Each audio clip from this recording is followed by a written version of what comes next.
Volgens die eksamenriglyne opgedateer in 2021, onderwerpe wat deel vorm van vraestel 1, is onder andere die begrippe van maatskappye, aardbeginsels, IFRS, unieke grootboekrekeninge en vertolking van maatskappye, die rekeningkundige vergelyking, aansuiwerings, finale rekeninge, dan is dit die finansiële state, ontleding en vertolking, waardasie van vaste bates vorm ook deel van vraestel 1 en hy is meer 'n gereelde voorkomer in vraestel 1, so ook in vraestel 2. Dan voorraadwaardasie, spesifiek vir inligting wat vir nalaat was om aan te teken, kom ek sê van handelsvoorraad, waarby die finale syfer van handelsvoorraad in berekening gebring moet word. Professionele instellings en gedragskode, dis jou KIN-kode, etiese optrede, dis nou interne kontrole, korporatiewe bestuur, en dan die wetgewing van maatskappye, beslote korporasies nie eksamineerbaar. Daar is steeds graad 12 leerders wie nie weet watter onderwerpe vorm deel van vraestel 1 en vraestel 2 nie. Onderskeidelik het vraestel 1 en vraestel 2 die finansiële aanwysers waarby die volgende in vraestel 1 gevra kan word. Hulle word gegroepeer in winsgewendheid, aanwysers, likwiditeit aanwysers, solvensie, dan is dit opbrengs hierso, risiko en geradheid volg daarna. Okay. Maar vir die leerder om 'n finansiële aanwyser te bereken en 'n tendens aan te haal, moet die leerder natuurlik of vervolgens weet waar op die formule bladsy om die finansiële aanwyser te vind en nie die verkeerde aanwyser of formule te gebruik vir die berekening nie. So, kandidate in hierdie sessie sit wat in Junie maand se winterskool botsessie deelgeneem het, sal hulle weet dat ons die formule bladsy behartig het voordat ons die vrae vir winterskool voltooi het. So net in opsomming, as dit die formule blad is, aan die einde van elke vraestel het sy vraestel 1 of vraestel 2. Is jou winsgewendheid, die eerste 3 reëls van die formuleblad is die winsgewendheid aanwysers, waarvan alle antwoorde vir hierdie aanwysers in persentasievorm sal wees. Solvensie is totale bates tot totale laste. Likwiditeitsverhoudings is die gegevens in blou op die formulebladsy. Dit is die bedryfskapitaalverhouding, vierproefhouding, gemiddelde debiteure, gemiddelde krediteure, voorraadhoudingstydperk, voorraad omsetsnelheid, waarby die leerders 'n verskriklike pyn het tussen voorraadhoudingperiode en voorraad omsetsnelheid, en daar's 'n duidelike verskil tussen die twee. Risiko en geradheid is die rooi gedeeltes van die formule bladsy wat skuld-ekwiteit verhouding is. Skuld-ekwiteit is langtermyn las of nie bedryfslaste tot aandeelhouers belang, en dan die hefboom gedeelte van risiko en hefboom. Is die rooi gedeelte net onder die netto batewaarde. Die geel gedeelte op die formule bladsy is bekend as die opbrengsaanwysers. Die pers gedeelte heidaglik staan as DPA oor VPA, wat niemand anders is as die dividend uitbetalingsbeleid nie, of het kan gebruik word vir die dividend uitbetalingsbeleid. Ek het nou net gesê dat die geel gedeeltes op die formule bladsy die opbrengsaanwyser sou wees. En dan die heel laaste gedeelte op die formule bladsy is die formule van die gelykbreekpunt. So dit is 'n kort uiteensetting van die formule bladsy en dat die kandidaat of die leerder weet waar die formules vir watter groep aanwysers gevind sou word. Net kortliks uit die diagnostiese verslag vir 2024 se einde van die jaar vraestelle wat fokus op wat die tekortkominge was van die leerders wat die eksamen voltooi het en hoe dit reggestel kan word met behulp van watter intervensies. Uit die verslag is dit duidelik dat lede sukkel om balanserende syfers te bereken, het sê dit in die inkomstestaat of die balansstaat sou wees, deur alternatiewe metodes te gebruik. Dit is nou van onderaf opwerk of van bo af, veral as daar grys spasies is wat nie noodwendig verwag word van die kandidaat om te voltooi nie. Dan vind die leerders dit ook, of die kandidaate vind dit ook moeilik om die verkope of koste van verkope te bereken deur middel van VP's gelyk aan KP plus W, waar die inligting vir die leerder of die kandidaat gee, die winsopslagpersentasie. Die leerders beantwoord dan vervolgens ook die behoue inkomstenota swak vanuit die diagnostiese verslag uit, waar die eksaminator eintlik te kenne wil gee dat die behoue inkomstenota 'n redelike maklike punte toekenning vir die kind kan bied. Die kinders of die kandidate gebruik die hakies vir die kontantvloeistaat verkeerd en kry daarom geen punte, deelpunte vir daardie berekeninge nie. Swakker kandidate vind die prestasie of die interpretasie van finansiële state uitdagend, kan heel moontlik wees as gevolg van 'n gebrek aan kritiese analysering van die inligting wat gegee word, en dan sukkel die kandidate ook om die verwantskap tussen die aanwyser en die prestasie vir die maatskappy te bepaal.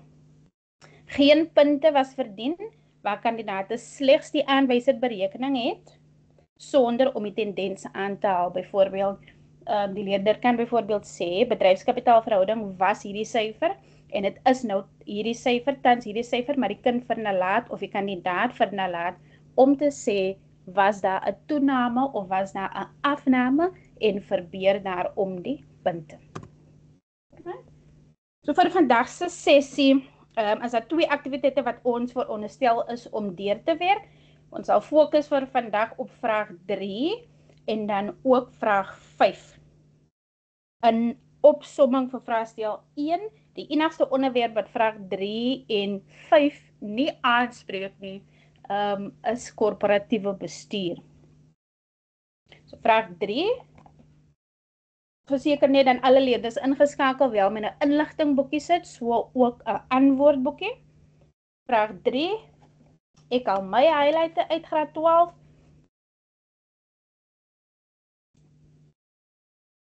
Wat mag geel. Vraag 3 was gewees, ek maak hom gou 'n klein bietjie dikker.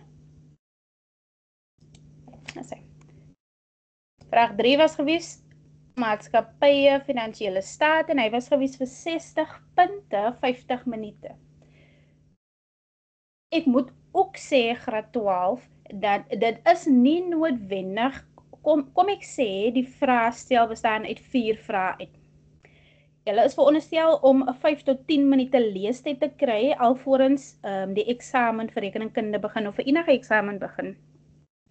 Die 5 tot 10 minute wat julle kry, moet leestyd wees, sodat die kandidaat kan bepaal by watter vraag hulle gaan begin wanneer die tyd vir rekeningkunde of vir enige vraagstel aangekondig word dat die kandidaat kan begin. Dit is nie noodwendig dat jy met vraag 1 moet begin nie.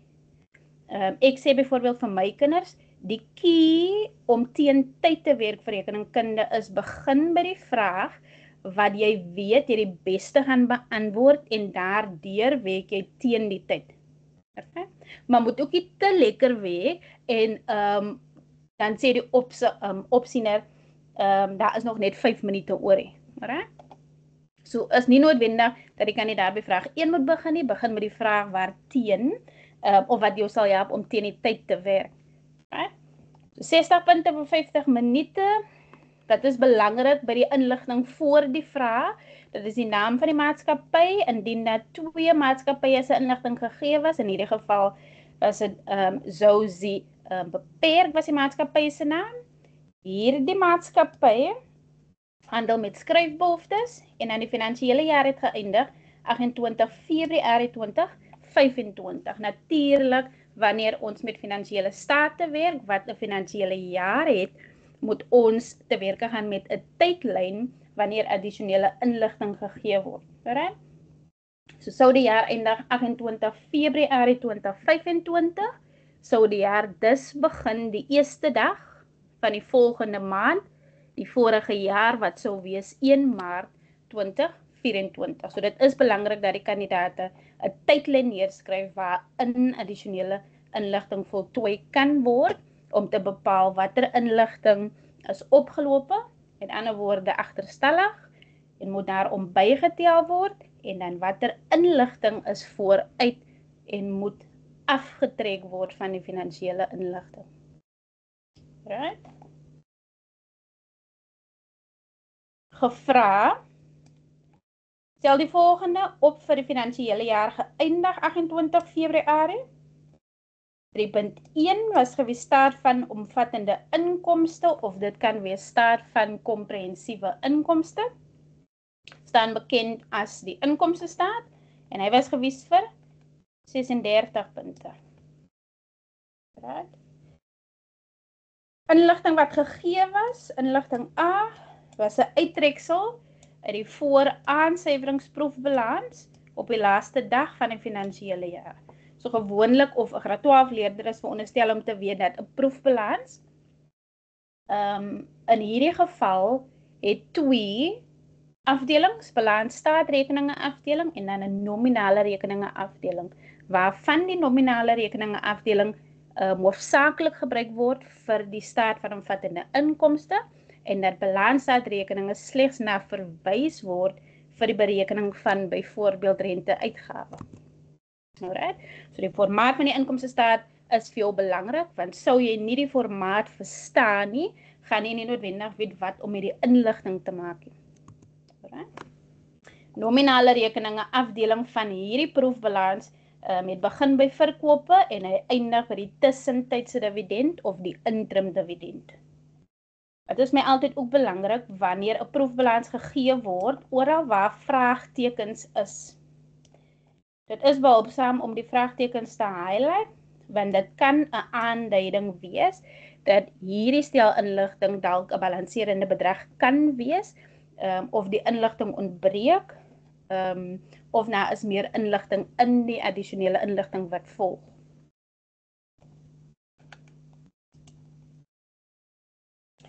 Right.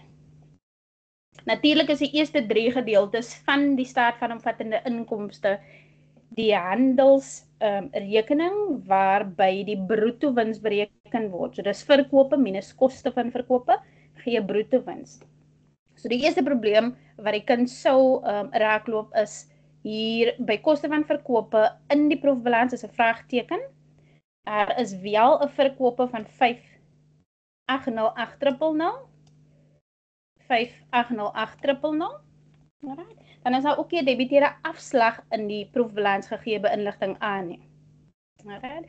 So sou die kind nou die hakkie oopmaak by verkope, dan kan die proefbalans van 5.808.000 gebruik word met inagneming van inligting B, Romeinse syfer 1. Alright. So die eerste aansuivering by B lees ek. Dit sê goedere of handelsvoorraad is deur 'n debiteur teruggestuur, dit dui op debiteure afslag. Die bedrag van die goedere wat teruggestuur was 28.800 en dit is nog nie aangeteken nie.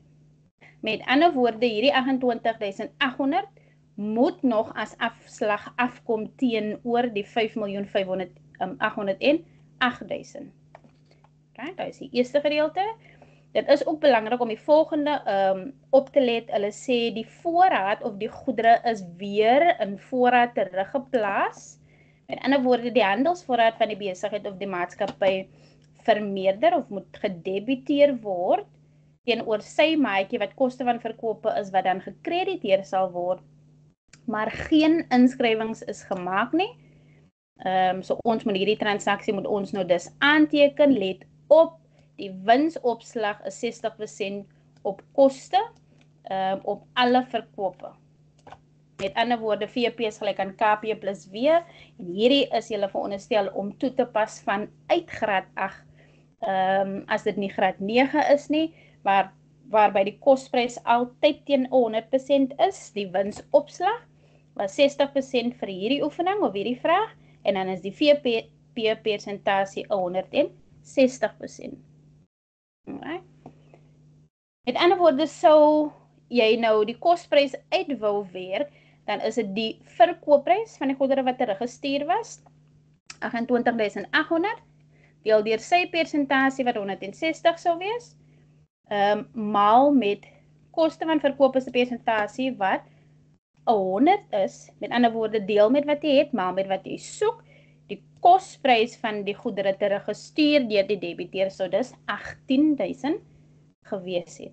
Dit is een van twee maniere hoe die kind te werk kon gegaan het om hierdie te bereken vir die eerste 3 reëls, waarby ons nou sal sê die verkope in die proefbalans 5.808.000 minus die debiteure afslag van die debiteur wat goedere teruggestuur het, waarvan die transaksie nog nie aangeteken was nie.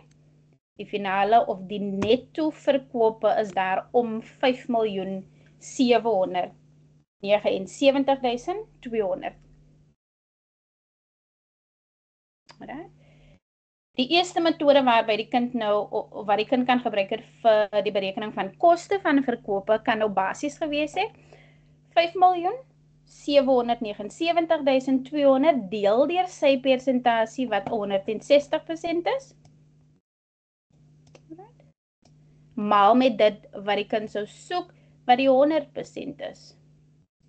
Dan sou koste van verkope in daardie verband gewees het 3.612.000, of die kandidaat of die leerder kon afsonderlik gaan bereken het net op die 5.808.000 deel 160 maal met 100, en sou die koste van verkope voor die debiteure afslag gewees het 3.630.000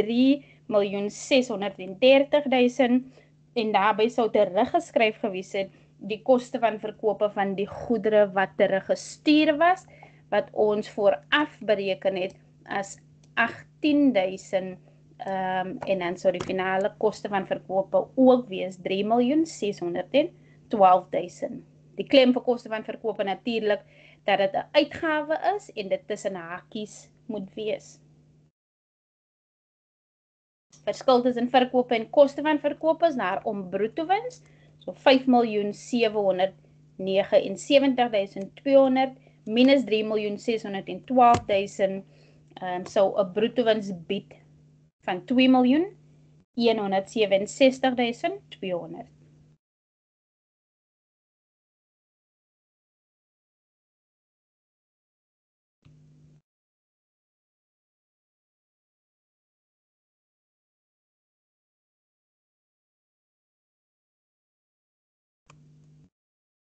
Dis die eerste afdeling van die staat van omvattende inkomste. Die aanbieding maak ongelukkig nie voorsiening om die hele staat van omvattende inkomste op die skerm te gooi nie, so ons gaan dit in seksies of in afdelings behandel. Die eerste afdeling van die staat van omvattende inkomste was die berekening van die bruto wins 2.167.200. Dit is belangrik dat wanneer 'n stel inligting gebruik was graad 12, die inligting afgetik word, met ander woorde dit gaan nie weer gebruik word nie. Die tweede afdeling van die staat van omvattende inkomste is die gedeelte van die ander inkomste of ander bedryfsinkomste, waarvan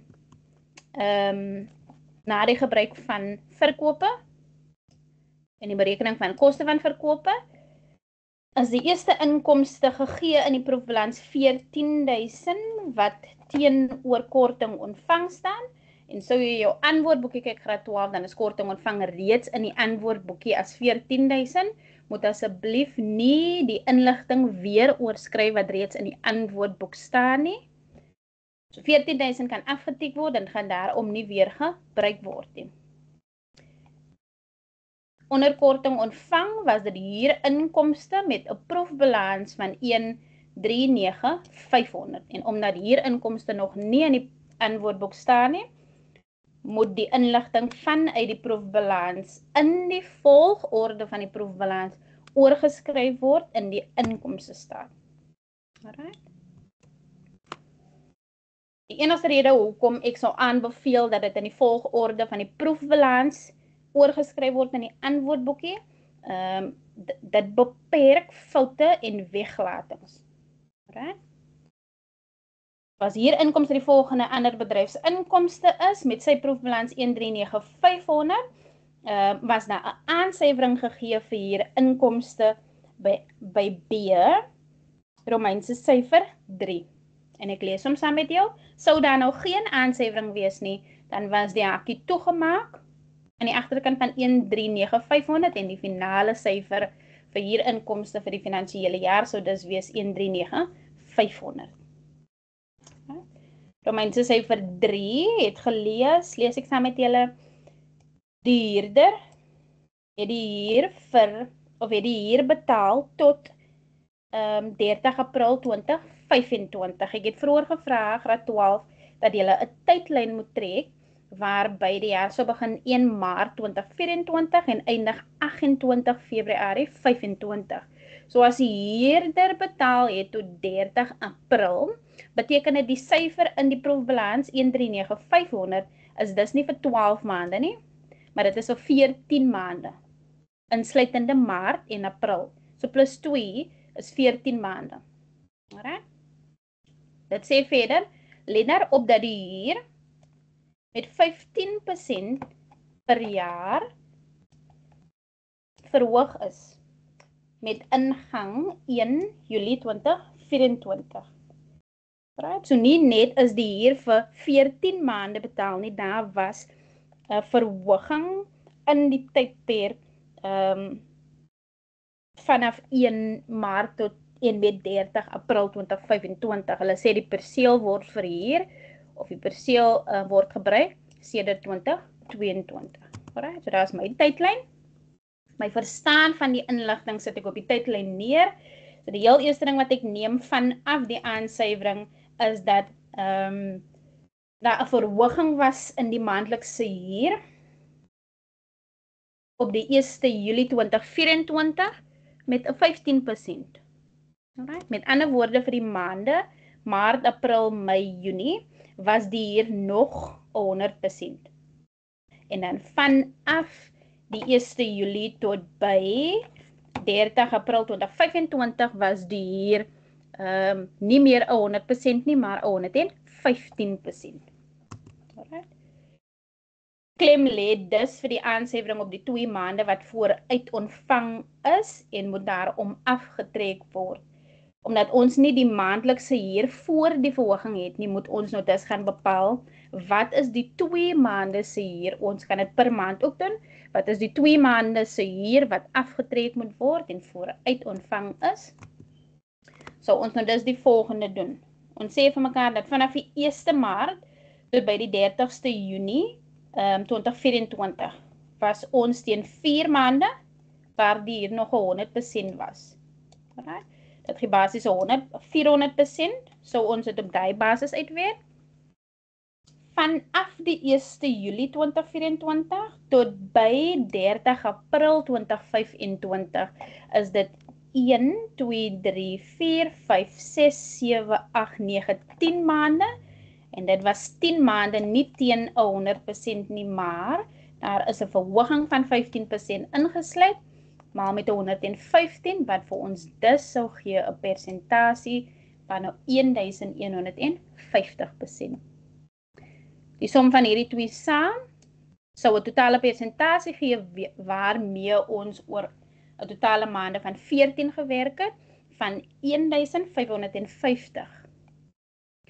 Ons het net een bedrag gehad, wat die proefbalansbedrag was, 139,500, deel dit wat het is, hy is 1550%, maal met die persentasie wat ons soek, so 115 is die persentasie per maand vanaf Maart, of terecht vanaf 1 Julie 2024.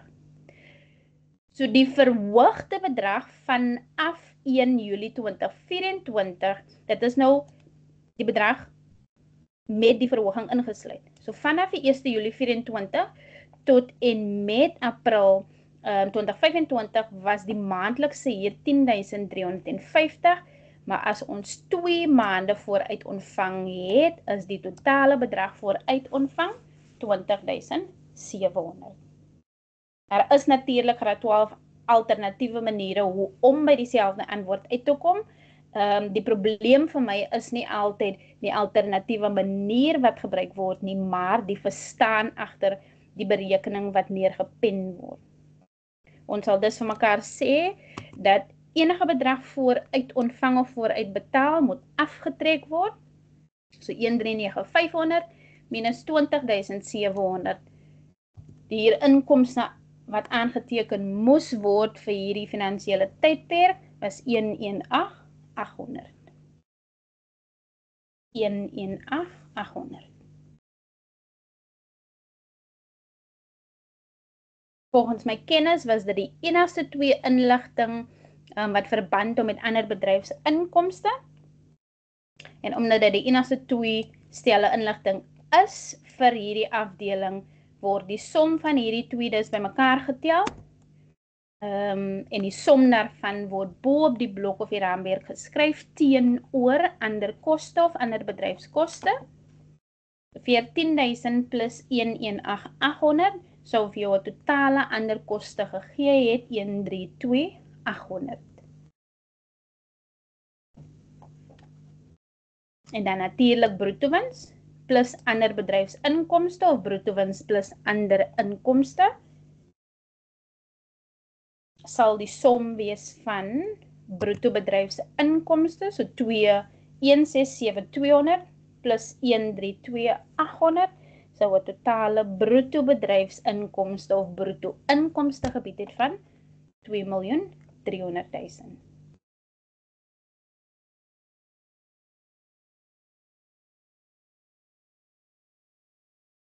Sodra as die inligting gebruik was graad 12, maak seker om dit af te teken, nie weer te gebruik nie, sodat daar nie duplisering van inligting plaasvind nie.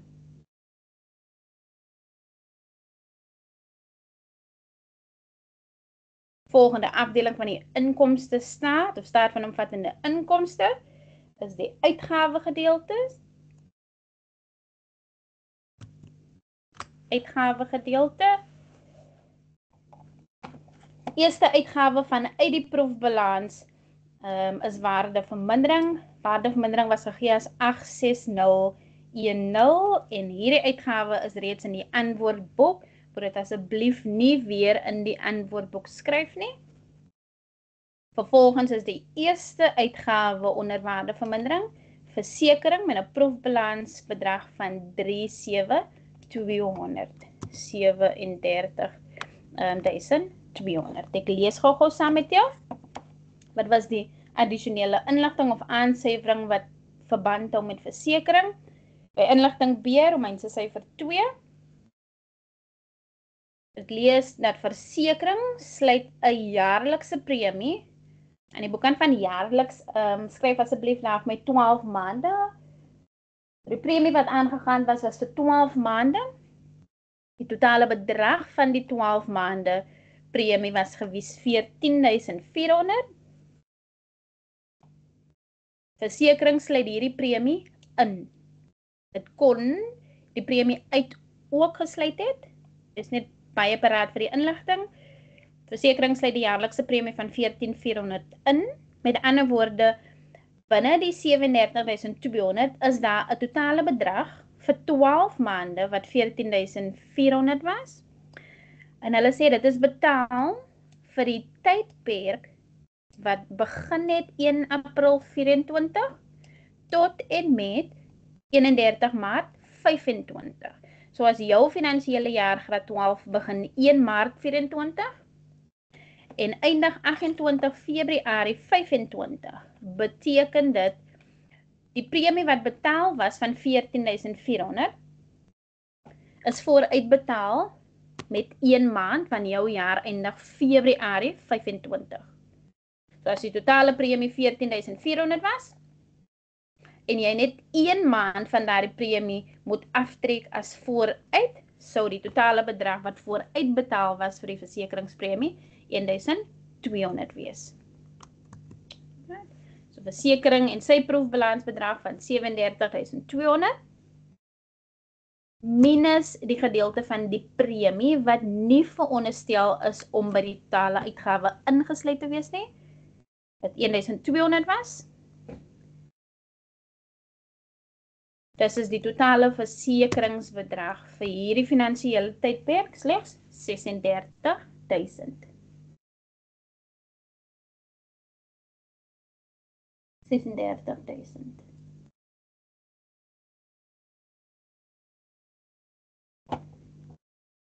Ek wil graag as die Marley 'n geleentheid bied vir die graad 12 ingeskakel om die volgende uitgawe wat direkteursfooie is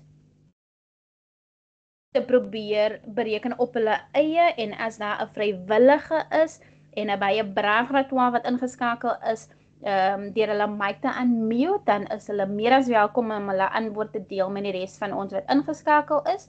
Al dan nie, kan die kandidaat ook hulle antwoorde deel in die chat, maar ek wil baie graag vir hulle geleentheid bied om direkteursfooie te doen. Gaan hulle so 'n split second gee. Kom ons maak dit maar so 'n minuut, want hy vat nog al 'n tydjie.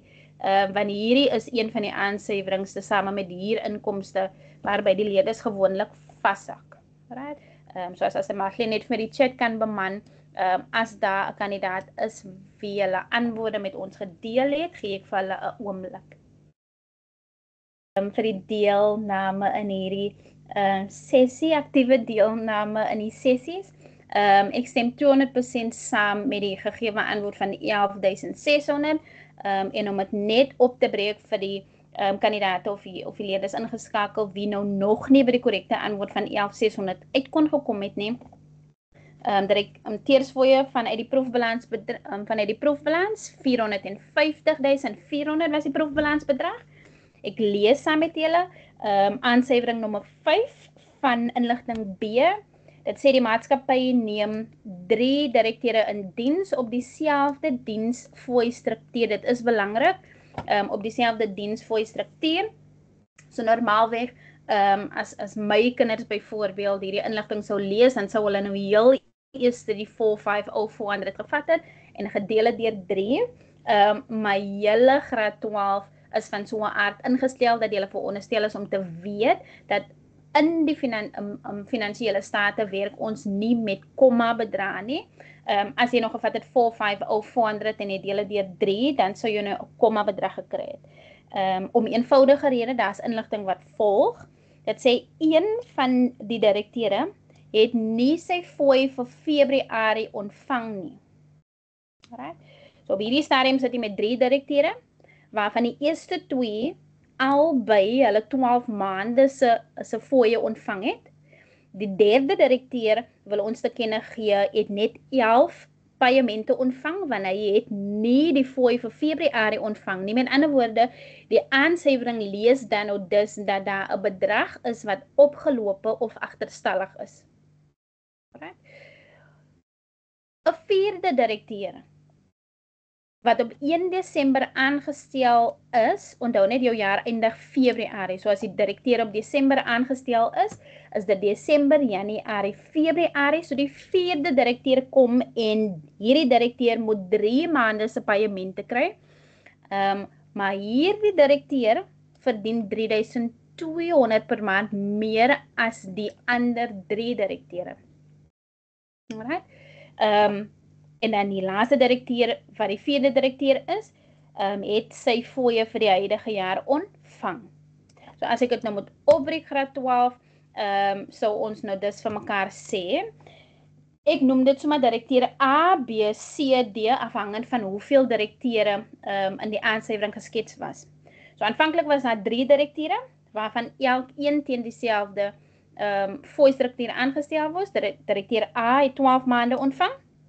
Direkteur B het 12 maande se paemente ontvang, maar direkteur C, waarby hulle gesê het een van die direkteure het nie sy fooi vir Februarie ontvang nie, is 12 minus 1, so hierdie direkteur het slegs 11 maande se paemente ontvang en hierdie direkteur is die direkteur wie se fooi opgelope is. En in dieselfde asem was daar 'n vierde direkteur aangestel wat 3 maande se paemente ontvang het vir die finansiële tydperk. Die totale bedrag in die proefbalans was 450,400 en ek sou hierdie aansevering op dieselfde basis hanteer as 'n verhoging of 'n vermindering, het sy in persentasie of in 'n bedrag. So wat ek nou aanvanklik gedoen het is, ek het die bedrag wat 3200 is, wat die laaste direkteur meer as die ander 3 verdien, vir die totale maande wat die direkteur het verdien het, uitgehaal. Met ander woorde, ek het die totaal van 9600 uitgehaal uit die proefbalansbedrag van 450,400. Met ander woorde, die bedrag van 440,800. Sou die direkteursfooie gewees het, sou al 4 direkteure presies dieselfde fooi per maand verdien het en die laaste direkteur nie 3200 meer as die ander 3 verdien het nie. En op daardie basis kon ek sê, as dit die direkteursfooie sou wees, waarby elke direkteur presies dieselfde maandelikse fooi verdien, kan ek dus dit deel deur die totale paemente uitgemaak aan die direkteure. Hierdie 38 kom vanaf die 12 plus 12 plus 11 plus 3. Right? So die som hiervan is 38 paemente wat uitgemaak was aan die 4 direkteure. En op die basis sou elke direkteur 11,600 per maand verdien het, sou hulle dieselfde fooi ontvang het. Sou direkteur D die persoon wees wie se fooi opgelope was, dan kon ons nie gesê dat die bedrag is 11,600 opgelope nie, maar 11,600 plus 3,200, want hierdie direkteur het 3,200 meer verdien as die ander 3. Daarom stem ek saam met Bishop Lywes as hulle sê die opgelope bedrag is 11,600. Totale bedrag vir direkteursfooie vir die finansiële tydperk is dus 462,000. Selfe beginsel as hier inkomste graad 12 as daar 'n alternatiewe manier is waarop julle by dieselfde antwoord uitkom, by all means, die verstaan agter die inligting moet alhoewel korrek wees. Direkteursfooie is reeds in berekening gebring, hy is afgetik. Alright. Direk onder direkteursfooie is salarisse en lone. Salarisse en lone. Salarisse en lone vanuit die proefbalans uit word gegee as 492,600. 492,600. En ons is reeds in Oktober maand graad 12. Julle begin byna met finale eksamen en ek kan nie dink dat daar nou nog 'n graad 12 sit wat nog nie deur ou vraestelle gewerk het nie. Want as jy deur ou vraestelle werk, sal jy sien daar is 'n herhalende patroon van aansuiwerings wat heeltyd voorkom in die vraestelle. Salarisse en lone kan nie moeiliker as hierdie een gevra word nie. En dit is uit en uit graad 10 beginsel wat hier toegepas word. Alright. Die aansuiwering lees daar by inligting B. Aansuiwering nommer 6 lees dat die salaris van die klerk wat met verlof is uit die salarisjoernaal weggelaat. Met ander woorde, die 492,600 sluit spesifieke inligting uit van een werker. Hulle sê die besonderhede van die klerk is as volg. Hulle gee daar 'n netto salaris 9424. Dan gee hulle totale aftrekkings wat 24% van die bruto salaris is, En dan die bydrae gemaak vanaf die besigheid was 'n totaal van 1240. Die lede sukkel gewoonlik met watter inligting van dit wat gegee was moet aangeteken word teenoor salarisse en lone. Ek probeer dit sover as moontlik die salarisjoernaal op die bord trek om vir die lede te verduidelik dat aanvanklik betaal ons uit die bruto salaris aan die werknemer. Die bruto salaris is altyd die 100% wat uitbetaal word aan die werknemer. So die bruto salaris is die eerste bedrag wat teenoor salarisse en lone nou gedebiteer moet word. Met ander woorde, wat was die bruto salaris wat ons betaal het aan die klerk alvorens die netto salaris van 942 van 9424. Right?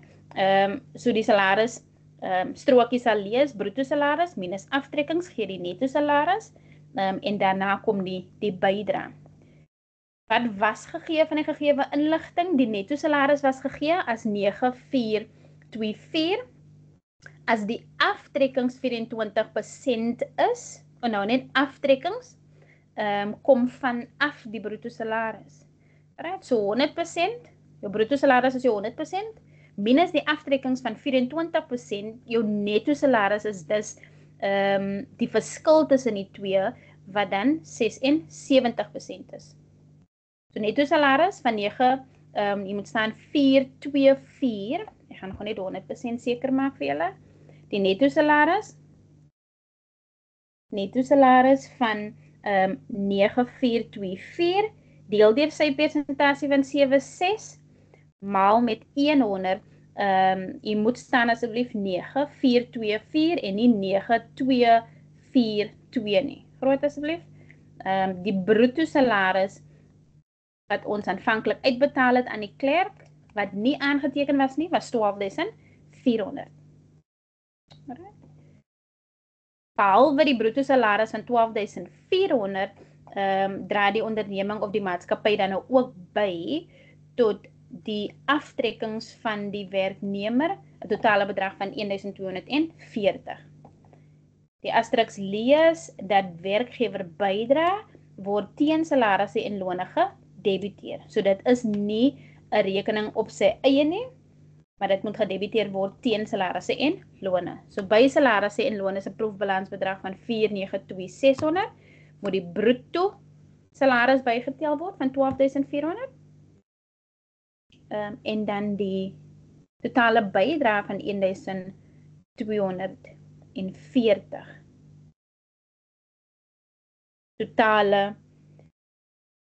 Totale salarisse en lone vir die finansiële jaar moes dus gewys het 506.240.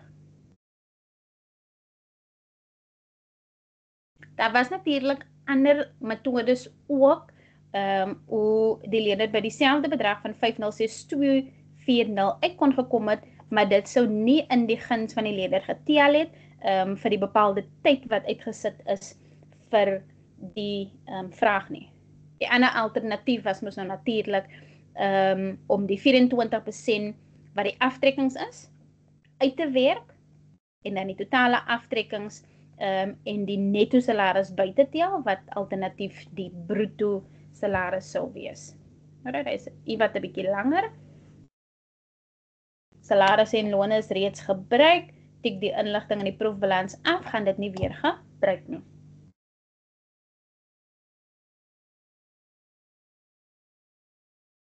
Na salarisse en lone vanuit die proefbalans is dit audit fooie met 'n proefbalansbedrag van 8.700 en ek lees die aansuiwering wat sê graad 12. Daar was 'n aangepaste aanslag van die eksterne auditeure wat aandui dat die auditfooie vir die jaar 80.500 beloop. So hier was gegee wat is die uitgawe vir die finansiële tydperk en hy graad 12 sou net so aangeteken word as 80.500 en nie 85.700 minus 80.500 nie. Hulle het gesê dat die uitgawe beloop vir die jaar 80.500. Dieselfde beginsel vir skryfbehoeftes gebruik gedurende die jaar en dan skryf die leerder steeds skryfbehoeftes met 'n proefbalansbedrag en trek af die skryfbehoeftes gebruik waarvan geen punte vir daardie berekening verdien sou word nie. Auditfooie word daarom ook afgetik, kan nie weer gebruik word nie. En dan die heel laaste uitgawe vanuit die proefbalans is die verse uitgawes met 'n vraagteken. En daar was geen ander inligting vir die verse uitgawes in die aansuiwerings nie. Dit maak dus vir hom die balanserende syfer daar. En dan die heel laaste inskrywing vir die uitgawes, alvorens ons moet werk na die verse uitgawes toe, was die inligtingskoolpunt by B, aansuiwering nommer 4. Ek lees wat aansuiwering nommer 4 sê. Ek lees wat die aansuiwering nommer 4 sê. Hulle sê daar, die boekhouer het die voorraad, wat sakrekenaars was, weggelaat met die opstel van die handelsvoorraad syfer, soos in die voorraad aansuiwerings, proefbalans. Alright, so hierdie bedrag van handelsvoorraad wat 88200 is, sluit die inligting van die sakrekenaars uit. Hulle sê 'n opsomming uit die voorraadrekords van die sakrekenaars toon die volgende: dat daar was 'n begin aantal eenhede van die sakrekenaars van 600 eenhede, aangekoop gedurende die jaar was 2200 eenhede, in totaal was teruggestuur 180 eenhede, totale eenhede verkoop van die sakrekenaars was 2160, en dan volgens hierdie rekord sê dat daar moes oorgebly het 430 sakrekenaars. En sou ons nou hierdie berekening doen, graad 12, 600 plus 2200 minus 180 minus 2160 minus die eindvoorraad van 430 eenhede, sou jy uitvind dat daar is 'n totaal van 30 eenhede wat sakrekenaars is, vermis. En dit vir 'n besigheid of 'n maatskappy sou 'n aanleiding wees dat daar nou 'n nuwe uitgawe omskep was, en dit word gesien as 'n verlies vir die besigheid. 30 sakrekenaars is vermis en dit word gesien as 'n verlies vir die besigheid. Hulle sê dat die relevante verkoopsyfer is aangeteken. Sakrekenaars word gekoop teen 'n vaste kosprys van 175 elk, en dan is dit belangrik dat hulle aandui wat 'n metode vir die voorraad gebruik was, vir die waardering daarvan, spesifikasie identifikasie sê hulle daar. En dan sê die laaste kolpunt, dit was opgelet dat die sakrekenaars gesteel was, of dat dit diefstal was. Dit moet nog aangeteken word. So aangesien ons die boekhouers is van hierdie besigheid vir hierdie aktiwiteit, teken ons dan nou die verlies aan van die 30 sakrekenaars, waarvan elkeen 'n vaste kosprys 175 gehad het. Die totale verlies as gevolg van diefstal is daarom 5250.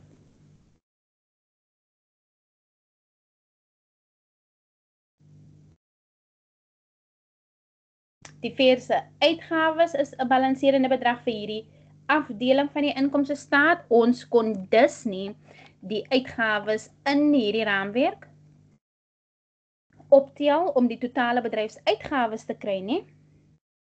Ons moes dan nou dus van onderaf opgewerk het in die inkomstestaat om na die verse uitgawes toe te werk.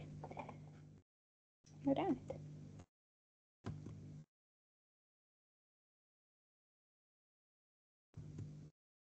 So ons van onderaf opwerk, maak ons gebruik van die inligting aansuiwering nommer 8 en dan aansuiwering nommer 9.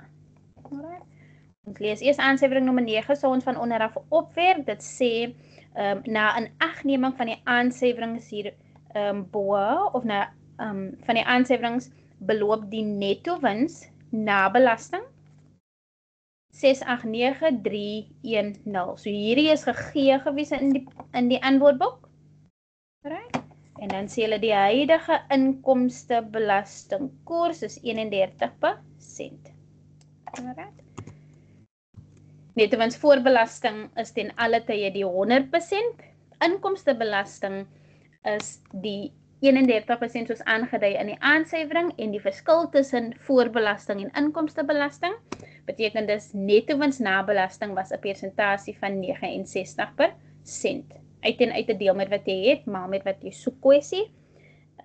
So sou ons nou hierdie doen en sou ons sê 689,310 deur sy persentasie van 69 maal met die 31 of jy kon gemaal het met die 100 afhangend. Sou ons dit normaal met die 31, dan was inkomstebelasting 'n totaal van 309,690 tussen hakies graad 12. Tussen hakies. En dan sou jy van onderaf opwerk, kon jy eenvoudig net hierdie twee bedrae saamtel. Indien nie, sou dit wees 689,310 deel deur sy persentasie van 69 maal met 100. Netto wins voor belasting was dus gewees 999,000 onderdot. Klaar met aansuiwering nommer 9. Kan hierdie een aftik, gaan hom nie weer gebruik nie.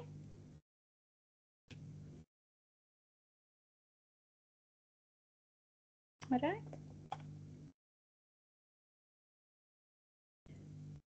Netto wins voor belasting. Tussen netto wins voor belasting en wins voor rente uitgawe is natuurlik niemand anders as rente uitgawe nie. En ek lees net die proefbalans inligting wat gegee was en dan die aansuiwering nommer 8. Let op dat die leningbedrag van Luther Bank in die proefbalans was gegee as 955,000 en dan die leningsstaat by aansuiwering nommer 8 ontvang vanaf Luther Bank. Lees die volgende. Daar was 'n totale terugbetalings wat rente insluit 258,000. Rente gekapitaliseer is die vraagteken van hierdie staat en dan die saldo op die laaste dag van die leningsstaat ontvang toon 'n saldo van 1,082,400. Die verskil tussen die leningsstaatsaldo en die bedrag in die proefbalans sou dus die rente gekapitaliseer wees wat nog nie aangeteken is nie. So 1,082,400 minus die proefbalansbedrag van 955,000. Rente uitgawe vir die finansiële jaar is dus 127,400 tussen hakies. Tussen hakies.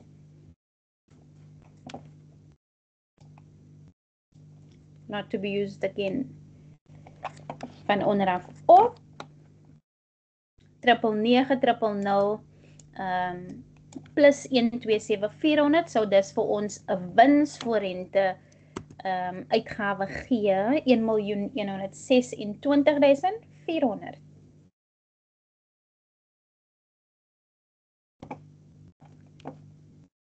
En dan het ons rente inkomste in die antwoordboekie gehad wat dieselfde bedrag was van rente inkomste in die proefbalans 23,400. Daar was nie inligting wat verband hou met rente inkomste nie. Dus was hierdie bedrag dus gesien as die finale bedrag vir rente inkomste en sou ons verder van onderaf opwerk. Sou ons dus sê die verskil tussen 1,126,400 en 2,3400 is die bedryfswins wat 1,103,000 was.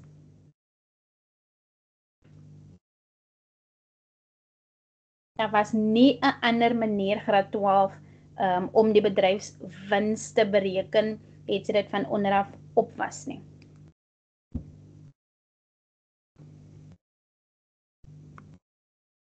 Hierdeur kan ons teruggaan na die bedryfsuitgawe afdeling. Right. Bedryfswins was 1,103,000, sopas bereken. Die bruto bedryfsinkomste of die bruto inkomste het ons bereken as 2,300,000. En ons kan daarom nou die bedryfsuitgawe se totaal bereken deur te sê die verskil tussen bruto bedryfsinkomste en die bedryfswins sou gewees het die bedryfsuitgawes ons van boaf afgewerk het, sou ons natuurlik gesê het 2.300.000 minus 1.179.000 sal vir ons 'n bedryfswins gegee het 103.000.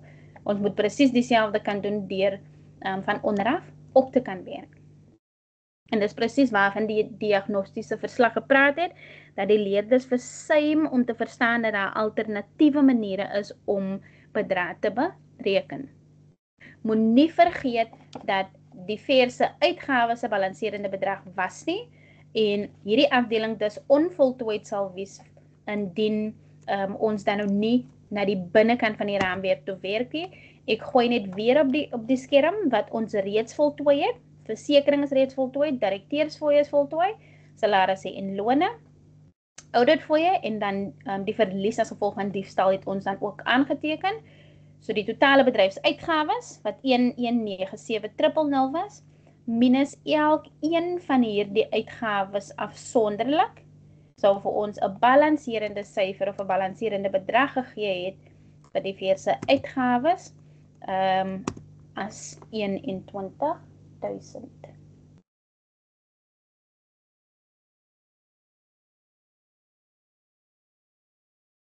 So vanuit hierdie aktiwiteit graad 12 moet dit vir jou beduidend wees dat daar verskillende wyse is waarby die eksaminator kan vra die voltooiing van 'n inkomstestaat. Dit kan seksies wees waar daar grys areas in die staat is. Dit kan 'n volledige inkomstestaat wees. Dit kan 'n inkomstestaat wees waarvan onderaf opgewerk moet word.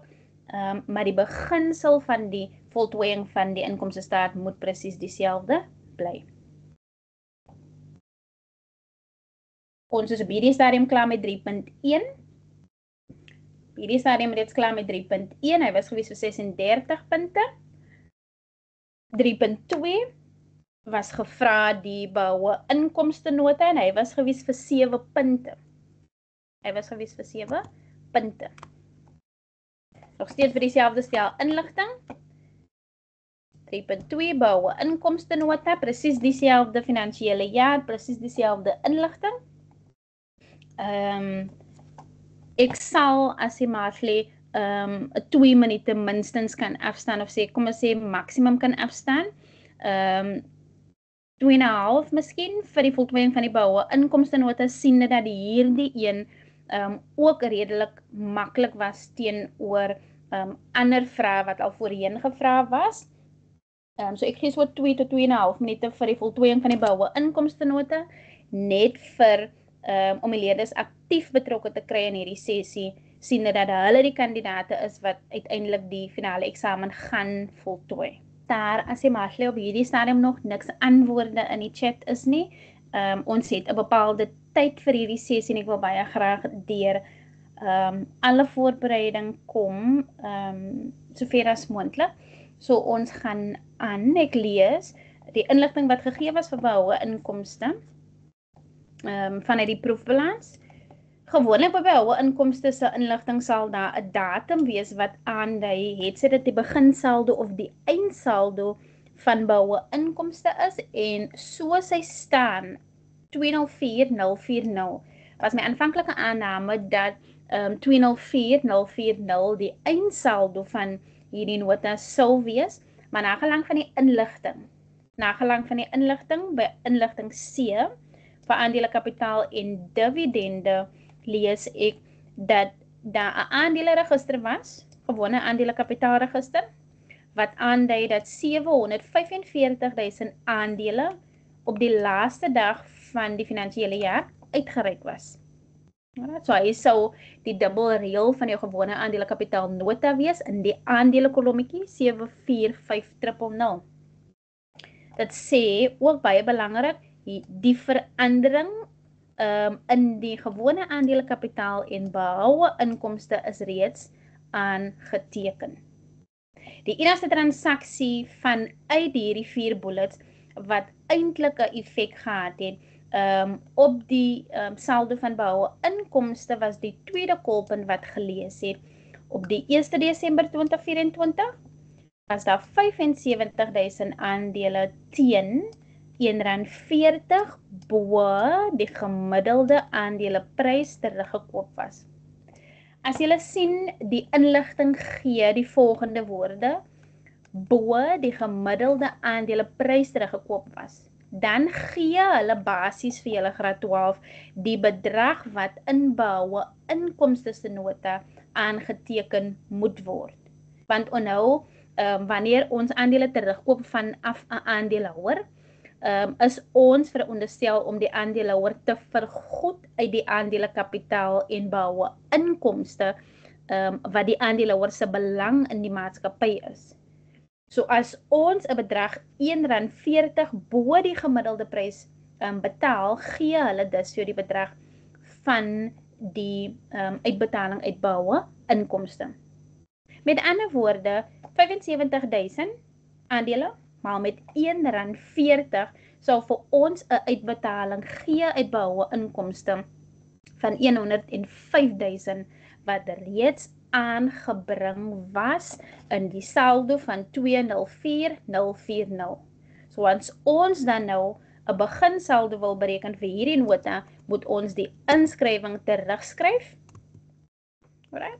So as dit die bedrag was wat in die proefbalans gestaan het, 204.040, moet ons die verandering wat reeds aangebring was van 105.000, nou net die 105.000 is die aandele wat teruggekoop was, en die betaling uit behoue inkomste was 'n totaal van 105.000. Hierdie was reeds aangebring in die saldo van 204.040, en as ons hom terugskryf, want nou hy gaan nou weer hier moet staan. So hy kan nie 2 keer staan in een sel inligting nie. Dan sou die beginsaldo wees 309.040. En dit moet die teruggeskryfde verandering aandui. Alright. Die leerders verwar ook watter netto wins in die behoue inkomste moet staan het. Sê dit voor of na belasting moet wees. Dit is ten alle tye netto wins na belasting. En netto wins na belasting was 'n gegee wins in die antwoordboek vir jou inkomstestaat, so ook in jou behoue inkomstenota. Right? Dit is ook belangrik graad 12 dat julle die formaat van die nota moet ken en dan ook verstaan. En dit beteken die finansiële inligting wat toegepas moet word vir jou basies niks. Direk na netto wins na belasting, indien daar so 'n transaksie is, sal dit wees die terugkoop van aandele. En volgens inligting C was daar aandele teruggekoop.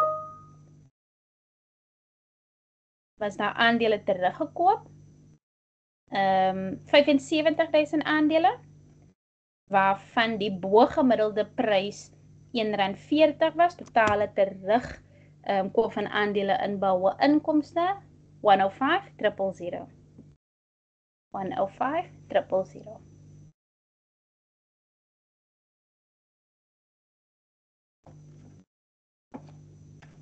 Direk na terugkoop van aandele is dit gewone aandele dividende of dividende op gewone aandele wat bestaan uit die 2 tipes, is jou tussentyd of jou interim dividend wat reeds in die antwoordboek aangedui is 126.000 en hierdie interim dividend was die laaste inskrywing in die proefbalans, so hy was 'n gegewens. Hy was 'n gegewe. Laaste stel inligting vir gewone aandele dividende moet die finale dividend wees. En ek lees saam met jou die laaste kolpunt vir inligting C wat sê 'n finale dividend was verklaar teen 23 sent per aandeel op die laaste dag van die finansiële jaar. Wat vir my ook belangrik is met die inagneming van die 23 sent is hulle sê die aandele wat teruggekoop was, die 75.000 aandele, kwalifiseer nie vir finale dividend nie. En nou, as jy van bo af afgewerk het in jou gewone aandelekapitaal, sluit die 745.000, sluit dit mos dus die 75.000 aandele uit, wanneer jy het van bo af afgewerk, toe sê jy mos minus 75.000. Right? So, omdat hulle nie kwalifiseer vir finale dividend nie, en het moet vir jou sin ook maak, dat ons dan nou net gaan gebruik die 74500 indien hulle gekwalifiseer het, moes ons die 75.000 aandele weer terugtel sodat daardie aandelehouders ingesluit kan wees vir die 23 sent. Finale dividend is dan slegs op die 745.000 aandele teen 'n 23 sent daarvan.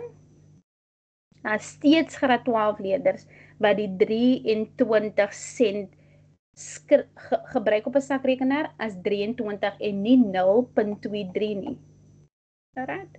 Indien jy dit moeilik vind om sent te bereken, skakel dit eenvoudig om as 'n persentasie, want daar is 100 sent in 'n rand. Right? So dit kan eenvoudig staan as 23 oor 100. Finale dividend was 'n totaal van 171,350.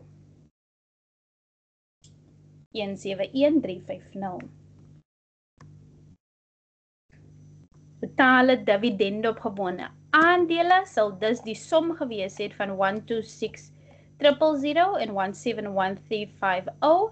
So ons hierdie twee bymekaar tel is die totale dividende op gewone aandele bo op die raamwerk tussen hakies 297,350. 297,350 bo op die raamwerk en nie aan die onderkant van die raamwerk nie.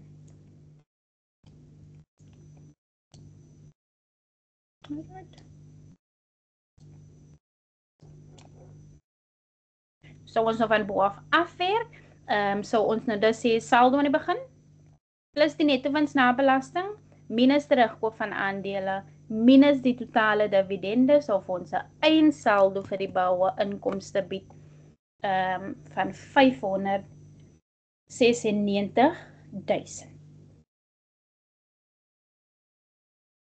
596,000.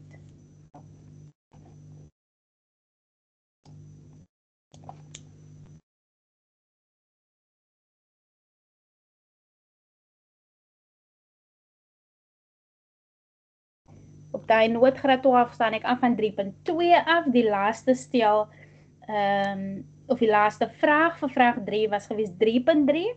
En dit was gewees slegs die ekwiteit en laste afdeling van die staat van finansiële posisie en hy was gewees vir 17 punte daar.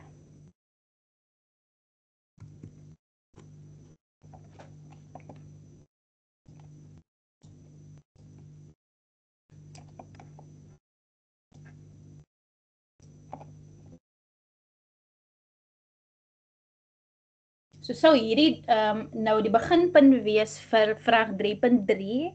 Vra ek gewoonlik vir my groep kinders, waar sou jou beginpunt wees in 'n afdeling vir die balansstaat of staat van finansiële posisie, waarvan jy ook die formaat moet ken. Waar sou jy nou begin in die in hierdie spesifieke vraag? Begin by 'n antwoord wat vooraf heel moontlik gevra was.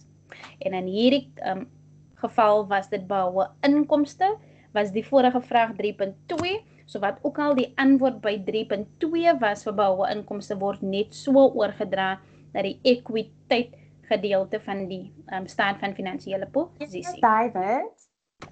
So hier voor graad 12, sê jou yes, ja. Jammer om jou te onderbreek. Daar's 'n vraag van Bishop Lywes oor die behoue inkomste nota. Die juffrou het gevra, hoe weet ons wanneer om terugbetalings terug te tel in die openingssaldo? As jy dit gou vinnig vir hulle kan verduidelik.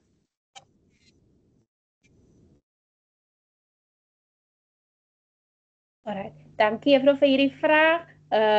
Dit was die heel eerste keer vir al die jare wat ek rekeningkunde gee en deur vraestelle werk waar ek sien daar is so 'n stel inligting wat spesifiek aandui op die terugkoop van aandele wat reeds ingesluit was of aangeteken was by aandelekapitaal en dan by behoue inkomste. Ek weet van inligting wat uit vorige vraestelle al gegee het dat die terugkoop reeds aangeteken was by die bank. Met ander woorde, die hele terugkooptransaksie was al reeds aangeteken. So dit is 'n eerste en die enigste aanduiding vir die terugkoop wat teruggeskryf moet word, was die gedeelte van die aansuiwering wat gesê het, die veranderinge in die aandelekapitaal en behoue inkomste is aangeteken.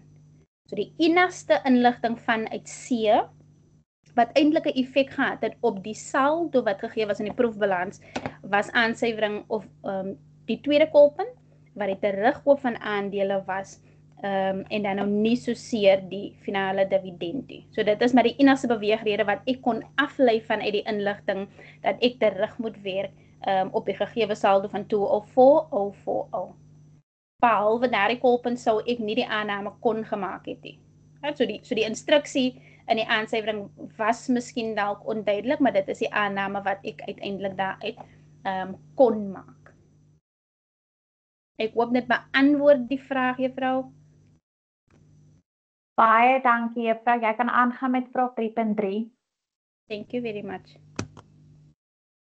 Ons het vir mekaar gesê, begin by die punt, sou daar 'n voorafgaande vraag gewees het. In hierdie geval was dit behoue inkomste, en ons het behoue inkomste in 3.2 bereken as 596,000. Hiervoor sou jy 'n saamwerkpunt of 'n metodepunt ontvang vir die feit dat jy jou antwoord van 3.2 net so oordra na die ekwiteit gedeelte van die balansstaat. Wat die leerders ook sukkel om te verstaan graad 12 is dat 'n inkomstestaat en 'n balansstaat en finansiële aanwysers en notas kan in een vraag gevra word en nie afsonderlik nie. So wanneer die inligting gelees word, onthou jy kry mos 5 tot 10 minute leestyd.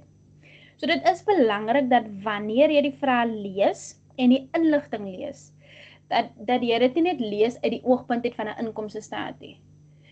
Jy moet dit lees uit die oogpunt uit van die siklus, rekenkundige siklus, en waar in die siklus die inligting betrekking op het. Alright? Want sou jy dit in afsondering lees, dan gaan jy sukkel om die vergelyking te tref tussen die finansiële inligting en dan hoe dit bymekaar kom in die finansiële state. Alright, so terwyl ons by hierdie afdeling van die balansstaat is, wat die aandeelhouers ekwiteit gedeelte is, was daar 'n aansuiwering by D wat sê finansiële aanwysers bereken op die laaste dag van die finansiële jaar was jou netto batewaarde per aandeel, waarvan die aanwyser se finale antwoord was 860 sent. In hierdie geval was gewone aandele kapitaal 'n balanserende bedrag en daar was natuurlik nie genoegsame inligting om hom te bereken op sy eie nie. So ons moes alternatief die netto batewaarde gebruik het om die aandeelhouers ekwiteit of aandeelhouers belang te bereken en dan binne toe te werk vir die gewone aandele kapitaal. Alright? So netto batewaarde se formule is belangrik dat julle dit ken graad 12. Is aandeelhouers ekwiteit of aandeelhouers belang oor die aantal aandele uitgereik, maar met 100 oor 1 van die antwoord is uiteindelik in sent. Right? Aandeelhouers ekwiteit oor die aantal aandele uitgereik wat 745,000 was en die antwoord van die netto batewaarde aanwyser was 860 sent. Right? Dus as om deel deur 100, dan is hy 8.60. Aandeelhouers ekwiteit is dus 8.60 maal met 745,000 aandele. Aandeelhouers ekwiteit is dus 6.407.000. Alright. Die probleem wat ek ook altyd het, is van my leerders skryf byvoorbeeld die korrekte bedrag 6.407.000 of vir enige ander berekening, skryf hulle 'n finale antwoord, maar vernalaat om die bewerking neer te skryf. So dit is belangrik graad 12 om alle bewerkings te toon vir deelpunte, om deelpunte te verdien. Alright. Aandeelhouers ekwiteit is 6.407.000 en die verskil tussen aandeelhouers ekwiteit en behoue inkomste was dus die balanserende bedrag vir gewone aandele kapitaal wat 5.811.000 was.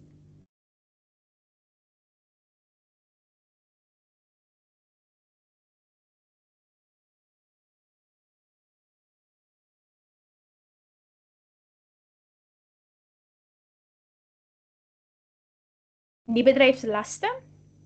Die bedryfslaste is gewoonlik die verbandlening of in hierdie geval die lening van Luther Bank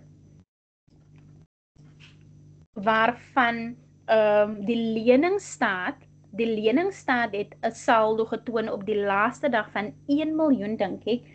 Ek maak net 100% seker 1.082.400 en dan het die inligting gelees dat 'n 10% van die leningssaldo sal tydens die volgende boekjaar vereffen word. Enige gedeelte van die lening betaalbaar binne 12 maande word gesien as die korttermyn gedeelte van die lening. Met ander woorde, die totale lening van 1.082.400 minus die, ek dink amper hier moet staan graad 12, die, gaan gou net vir jou 100% seker maak. Hier moet staan, maak gewoon net hierdie vir my reg, die korttermyn lening hier moet afkom vir die volgende finansiële jaar 10% van 1.082.400 het vir my dan gegee 108.250. 108.240 108.240. Ek dink die finale berekening gaan nou steeds korrek wees. 108.200 trek af 108.240. Die langtermyn gedeelte van die lening moet dan dus wees 974.160.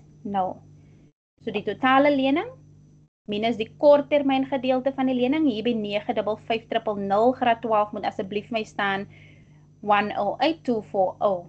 Die 108.240 wat hier sou staan is die korttermyn gedeelte van die lening wat hulle gesê het 10% van die lening saldo sal wees. Langtermyn gedeelte van die lening is dus 974.160. Aangesien dat die enigste bedrag in die raamwerk is dit daarom die enigste bedrag bo op die raamwerk. Bedryfslaste. Bedryfslaste, eerste inskrywing gegee in die antwoordboek is handel en ander betaalbares wat ook bekend staan as die krediteure se nota. Right, so gaan my gewoon net die geleentheid om die volgende te doen gou.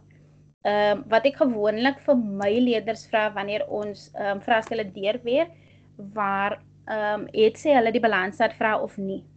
Ons groepeer die inligting in OI of FUFI waar OI en FU opgelope inkomste en vooruit betaalde uitgawes behoort aan jou debiteure se nota, handel en ander ontvangbares en dan die O en die FI behoort opgelope uitgawe en vooruit ontvange inkomste behoort aan die krediteure se nota wat handel en ander betaalbares is. So op hierdie stadium het ons reeds die groepering gedoen vanuit die aansuiwerings en kan daarom nou net plaas wat by handel en ander betaalbares aangeteken moet word, behalwe die inligting vanuit die proefbalans. So heel eerste vanuit die proefbalans met ons krediteure kontrole 368470 wat deel vorm van handel en ander betaalbares. Alright. So daar is 368470 krediteure kontrole vanuit die proefbalans. Dan het ek daar aangeteken die vooruit ontvange hier inkomste van 20.700. Dit kan of 10.350 2 keer bygetel wees of eenmalig 20.700, presies dieselfde beginsel. In dieselfde asem het ons gehad direkteursfooie wat opgelope was, die 11.600.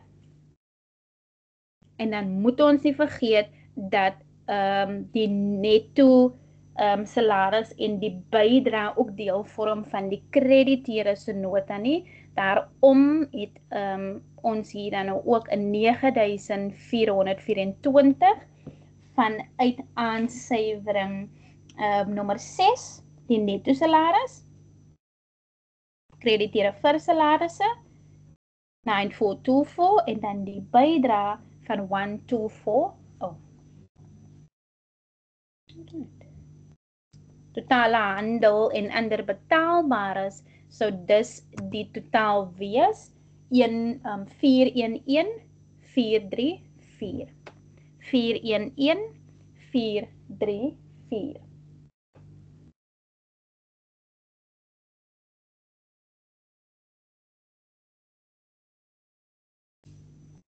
Oei, ou Foefie, is vir my 'n redelike opsomming vir bedrae opgelope en dan bedrae vooruit en watter twee word verbind aan my debiteure en my krediteure. In hierdie geval was ons nie gevra die bates afdeling van die balansstaat nie, maar slegs die ekwiteit en laste.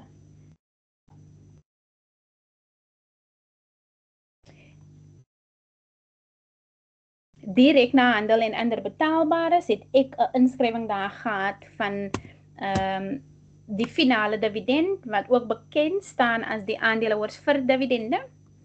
En hierdie antwoord kom net so uit 3.2 uit wat ons bereken het as 171350. Daardie een sou ook 'n metodepunt gewees het. 171350. Korttermyn gedeelte van die lening vorm deel van bedryfslaste. Die korttermyn gedeelte van die lening, ek gaan nou iets sê oor SAID, vorm deel van die bedryfslaste. Korttermyn lening was die 10% van die leningssaldo wat 108240 was. 108240. SAID inkomstebelasting graad 12 is julle veronderstel om te weet, kan of 'n bedryfsbate of 'n bedryfslas wees. Ons kan of 'n saldo ontvangbaar aangeteken het van SAID of 'n saldo betaalbaar aan SAID afhangend van wat die inligting vir ons gee.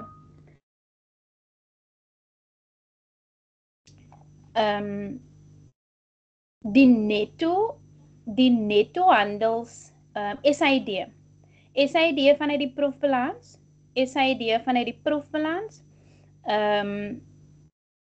295,500, 295,500, 295,500. Met ander woorde, die voorlopige inkomstebelasting vanuit die proefbalans. Ons het voorlopig betaal 295,500. 295,500 en vanuit die inkomstestaat of staat van omvattende inkomste het ons inkomstebelasting bereken as 309,690. Met ander woorde, die bedrag wat ons moes betaal het aan SAID was 309,690 en ons het voorlopig net betaal 295,500. Met ander woorde, ons is 'n bedrag verskuldig aan SAID wat die verskil tussen inkomstebelasting en die voorlopige bedrag betaalbaar was wat 14,190 was. 14,190.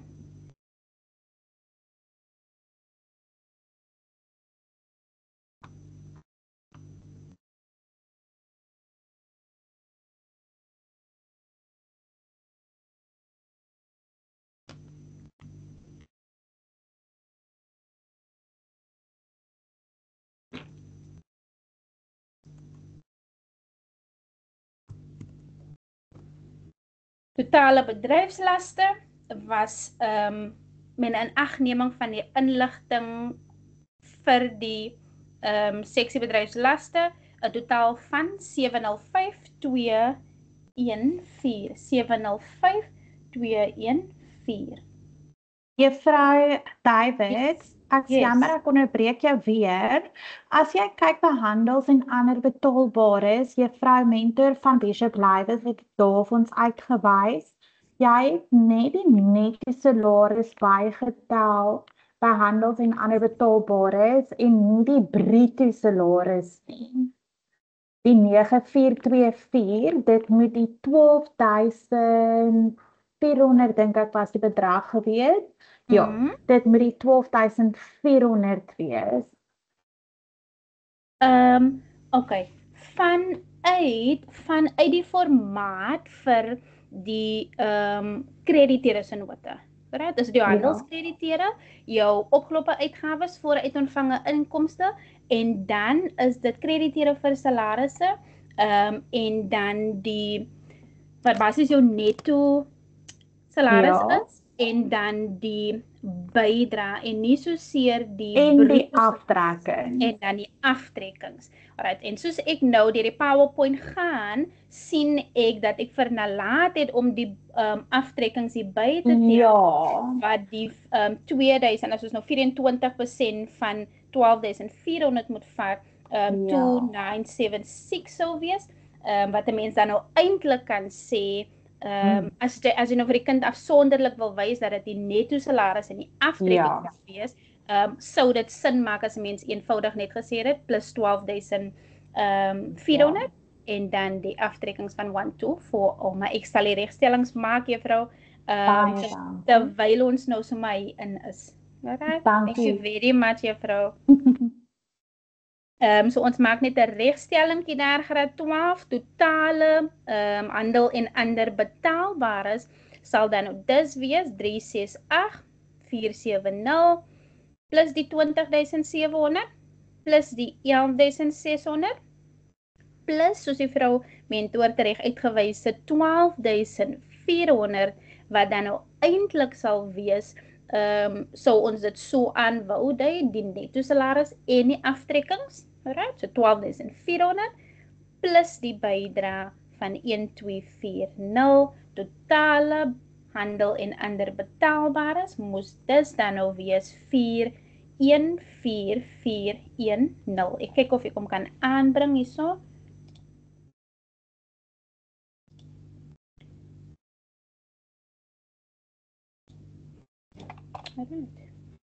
Hier sou dan nou dus staan 4 1 4 as regstelling 4 1 0. Dis die beste wat ek nou kan doen, kollegas. 414410 is dan die regstelling vir handel en ander betaalbares daar. Maar dan moet ons natuurlik 'n effek sal hê op ons bedryfslaste se totaal, so ons bring hom gou in berekening. 414410 plus 171350 plus die 14.190 betaalbaar aan SAID en dan die korttermyn gedeelte van die lening 108240 totaal vir bedryfslaste. Korrekte totaal moet dan dus wees 708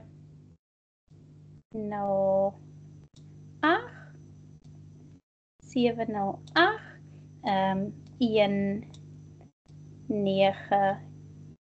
mevrou, terwyl ek hier besig is om te skryf met hierdie pen, besef ek hoe moeilik dit moet wees vir 'n kind in graad 1 om te leer hulle naam te skryf. Dit is nie so maklik soos dit lyk, kollegas. 708,190 is dan nou dis die korrekte totaal vir die bedryfslaste. Sou ons dan nou van bo af afwerk na die totale ekwiteit en laste toe. En nou net die moet ook 'n regstelling wees graad 12 in plaas van die 9424 maak dit vir my 'n regstelling 12400 en dis hoe ons dan by 414,410 uitgekom het. Aandeelhouers ekwiteit plus die bedryfslaste plus bedryfslaste sal vir ons dus gee die totale ekwiteit en laste vir 3.3 wat dan nou ook 'n regstelling moet wees. En ek wil hê julle moet hier uitleer graad 12 hoe die een 'n effek het op die ander een. So sou ons nou van bo af afweer. Doen ons nog net die regte ding, 6.407.000 plus die nie bedryfslaste van 974,160 en dan die korrekte bedryfslaste van 708,190.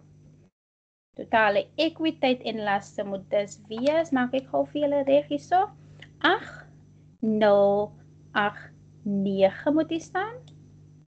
08089 350 350. Ek vra nederig verskoning graad 12 vir die handskrif.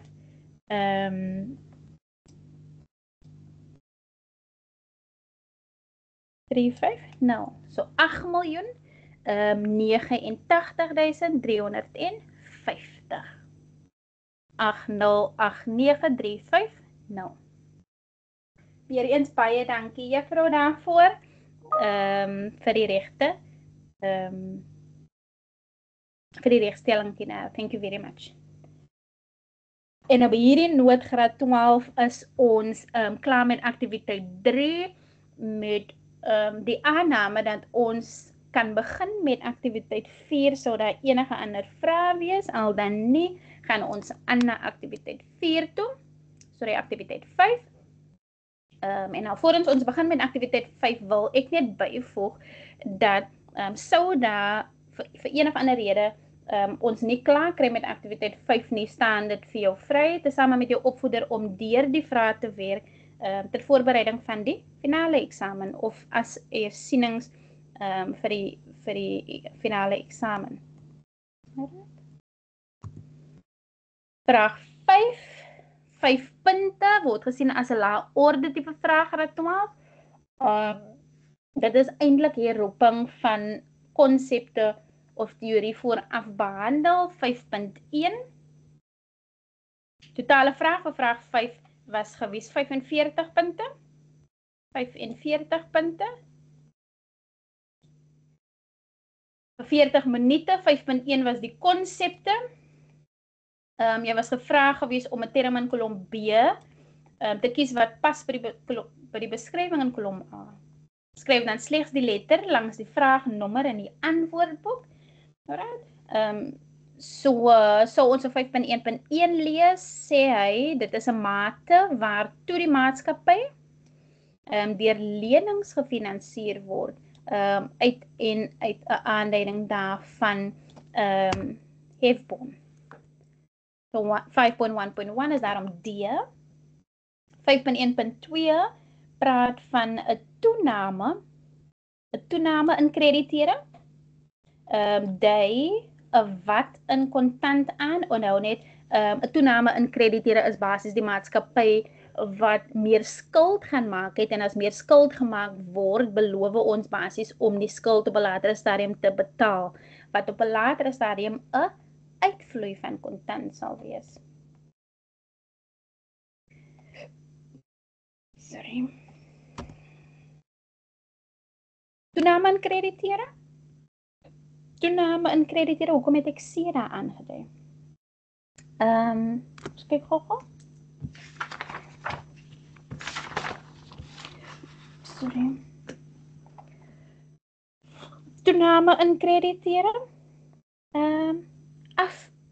Uitvloei van kontant. Invloei van kontant, want as ons kyk in die kontantvloei, kontant gegenereer het bedrywighede, is daar 'n seksie in die kontant gegenereer het bedrywighede waar 'n toename in voorraad en 'n toename in debiteure aandui 'n uitvloei van kontant en dan 'n afname van krediteure, 'n toename, 'n uitvloei van kontant aandui. Met ander woorde, ons dit gaan betaal. Wanneer krediteure afneem, beteken dit eenvoudig ons het basies ons krediteure betaal. Daarom is 'n toename in krediteure dis C en nie E nie. C en nie E nie. En 'n afname in krediteure is basies ons wat die krediteure betaal. Daarom 'n uitvloei 5.1.3 is E. 5.1.4 die vermoë van die besigheid of die maatskappy om al sy skuld te betaal. Al sy skuld is 'n aanduiding van solvensie. Solvensie, met ander woorde totale bates tot totale laste. En dan is 5.1.5 niemand anders vermoë van die besigheid om sy korttermynskuld te betaal. Niemand anders as likwiditeit. Right. So 'n tipe vraag graad 12 moet vir jou minstens 4 as dit nie 5 uit 5 is moet kan bied vir 'n vraag waarby interpretasie volg. Ek dink vraag 5 was gewees kontantvloeiberekeninge of seksies uit die kontantvloei uit, aktiwiteite uit die kontantvloei uit en dan interpretasie het gevolg saam met hierdie vraag. 5.2 hulle het met die naam van die maatskappy, Boots & All beperk, was inligting van een maatskappy gewees, Boots & All beperk, finansiële jaar vir Boots & All beperk eindig 30 Junie 25. 5.2.1 het gevra dat ons moet bereken die bedrag vir belasting betaal, belasting betaal vir die kontantvloeistaat. Belasting betaal leer ek vir my leerders aanvanklik as 'n nota. So ek vra altyd dat sover as moontlik hulle by die formaat van die nota moet behou, in geval die uitskryf van die berekening vir hulle verwar. So is nie eens vir die volgende. Let net op dat belasting betaal toon 'n uitvloei van kontant, betaal uitvloei van kontant. So die klem lê op invloei en uitvloei vir kontantvloeistaat en hy was 'n 4 punte. Inligting gegee, was 'n uittreksel by B uit die inkomstestaat of staat van omvattende inkomste. Ons benodig vanuit inligting B vir 5.2.1 slegs die inkomstebelasting 290.400. Inligting C gee hulle vir ons 'n uittreksel uit die staat van finansiële posisie. Met 2 jare se inligting 2024 en 2025. Veral vir kontantvloeistaat doeleindes graad 12 is dit belangrik om inligting vanaf regs na links te lees. Met ander woorde vanaf die vorige jaar na die huidige jaar toe. Vir inkomste of belasting betaal het ons nodig uit inligting C. Ek sien hulle gee nie SAID se begin en eindsaldos afsonderlik nie, maar die asterix aan die onderkant van C sê dat handel en ander ontvangbares, met ander woorde die debiteure se nota, sluit op die begin van die finansiële jaar. Aan die begin van die finansiële jaar sluit dit 'n saldo van 25.000 in wat deur SAID verskuldig is. Met ander woorde die beginsaldo van SAID inkomstebelasting is 'n DT saldo 25.000. Handel en ander betaalbares, met ander woorde die krediteure se nota, sluit op die laaste dag van die finansiële jaar 'n saldo van 54.000 in wat aan SAID verskuldig is. Met ander woorde die beginsaldo is 'n DT saldo en die eindsaldo is 'n KT saldo.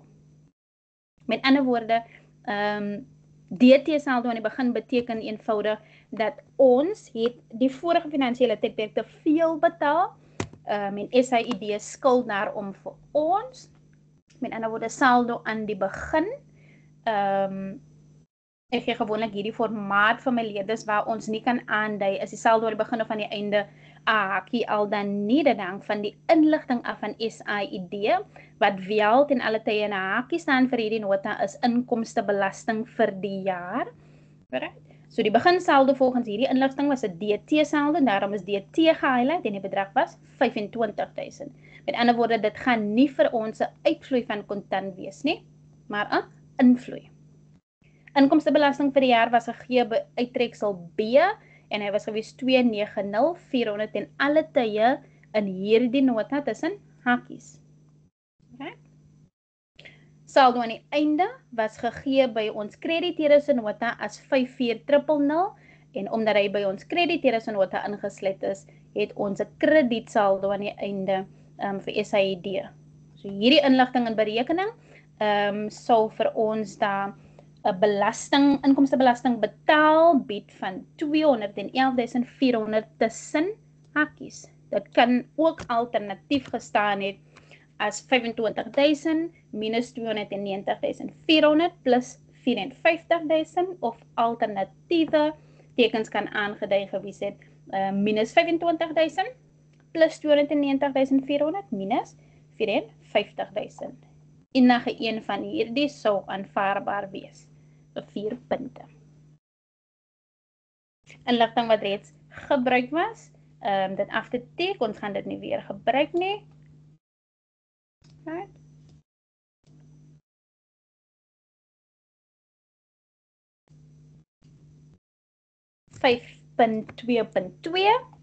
Selfde snel inligting. 5.2.2. Hulle sê voltooi die volgende vir die kontantvloeistaat. Daar is 3 aktiwiteite in die kontantvloeistaat.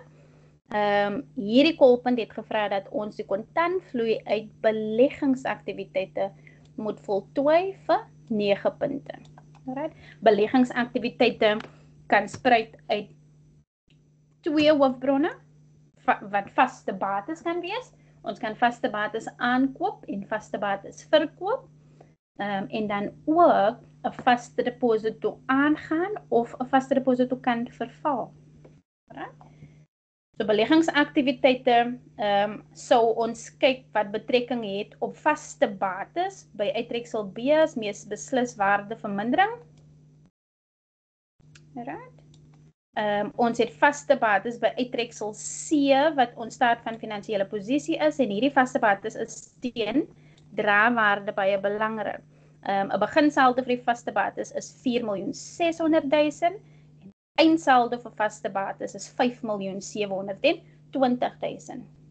Behalwe uittreksel B en C gee hulle vir ons addisionele inligting van vaste bates wat lees dat grond en geboue ter waarde van 1.800.000 aangekoop was. So aankope was gegee, maar nou net aankope is 'n uitvloei van kontant. En dan sê hulle sommige vaste bates was teen draewaarde verkoop. En hierdie punt gaan natuurlik die punt wees wat ons moet bereken. Alright. So aankoop van vaste bates vir die uitvloei van kontant tussen hakies 1.800.000. Aankoop van vaste bates. Verkoop van vaste bates, onthou net 1.800.000 was gegee gewees, daar was nie 'n berekening daarvoor nie. Verkoop van vaste bates gaan ons natuurlik moet bereken met behulp van inligting geïdentifiseer. Moenie vergeet om die 1.800.000 in berekening te bring nie. Alright? So die berekening sou dus gewees het beginsaldo van vaste bates plus die aankoop van vaste bates minus waardevermindering minus die eindsaldo, of dit kon alternatiewe tekens gehad het, sou die leerder van die eindsaldo afgewerk het na die beginsaldo toe. Dieselfde beginsel, hierdie berekening sou dus vir ons bied die verkoop van vaste bates sonder hakie, want dit bied 'n invloei van kontant 494.000. 494.000.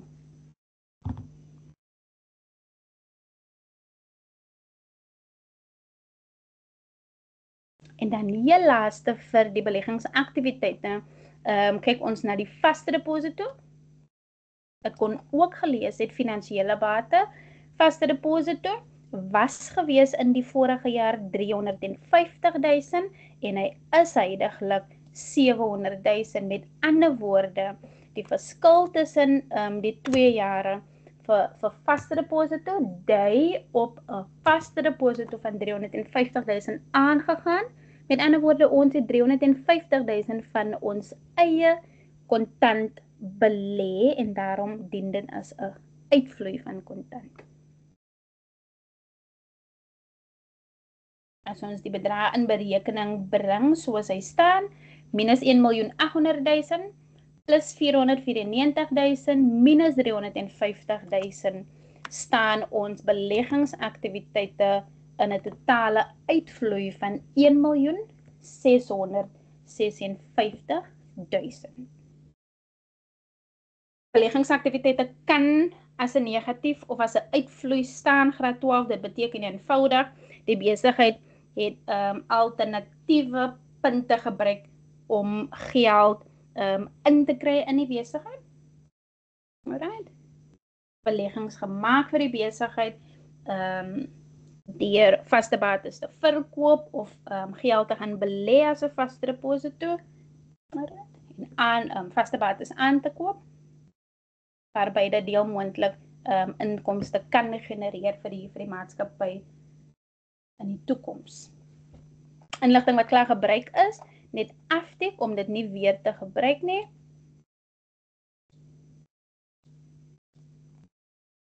Die rede hoekom ek sê lees die inligting vanaf regs na links, ek vat gou byvoorbeeld vir vaste deposito. Sou jy byvoorbeeld die gehad het 700.000 minus 350.000, dan sou, tensy jy die in- en die uitvloei verstaan het van vaste deposito, sou die leerder heel moontlik hy gehad het 350.000 sonder aankie, omdat 700 groter as 350 is. Dit is nou indien die leerder nie verstaan het dat daar 'n vaste deposito aangegaan was nie. 5.2.3 het gevra bereken die verandering in kontant en kontant ekwivalente. En dit is die laaste 3 reëls van die kontantvloei staat waar die netto verandering in kontant en kontant ekwivalente gewoonlik die som van die 3 aktiwiteite sou wees, sou jy van bo af afwerk, maar die som van die 2 inskrywings kontant en kontant ekwivalente van onderaf op en hy was vir 4 punte. Inligting wat ons gaan gebruik vir 5.2.3 sou wees kontant en kontant ekwivalente natuurlik. In 2024 het ons kontant en ekwivalente ter waarde van 316.000 gehad en hy sou dien as 'n beginsaldo. So ons banksaldo aan die begin van die jaar was 316.000. Let net op dat by bedryfslaste is daar 'n bankoortrekking, maar ons was nie in oortrokke bank aan die begin van die jaar nie. Korrek? Was oortrokke aan die begin van die jaar nie, maar wel aan die einde van die jaar. Het ons 'n oortrokke saldo gehad 188.000. In dieselfde asem het ons ook 'n banksaldo, positiewe banksaldo gehad by kontant en kontant ekwivalente van 28.000. So sou ons nou hier die in effek sit, sou hy nou iewat so lyk, so kontant en kontant ekwivalente aan die begin van die jaar 2024 was 316.000. Kontant en kontant ekwivalente met inagneming van die oortrokke bank sou ons sê, ons was oortrokke met 188.000, maar het in dieselfde asem kontant en kontant ekwivalente gehad van 28.000, wat ons aan die einde steeds in oortrekking gelos het met 'n saldo van 160.000. En van onderaf op, vir die netto verandering in kontant, sou die netto verandering in kontant dus vir ons wees 476.000 tussen hakies. Alright? Tussen hakies. Hierdie tipe vraag kom byna in elke vraagstel voor het, sê dit is as deel van 'n volle kontantvloeistaat of as 'n vraag op sy eie, en die lede sukkel iewat met hierdie vraag. 5.2.3 was hy gewees en ons staan af van hom af. Ek dink die tyd graad 12 gaan ons nie toelaat om die volle vraag 5 te voltooi nie, maar ons gaan probeer so ver as wat ons kan. As die Marlies sê gou vir my, sou dit voordelig wees om aan te gaan met 5.3.1 of kan ons op hierdie stadium baie dankie sê vir almal ingeskakel en groet?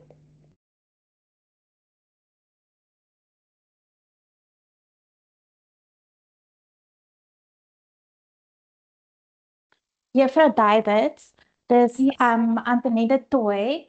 Ek wil net vir almal ook sê, ek is die nuwe vakadviseur by Metro Noord en baie dankie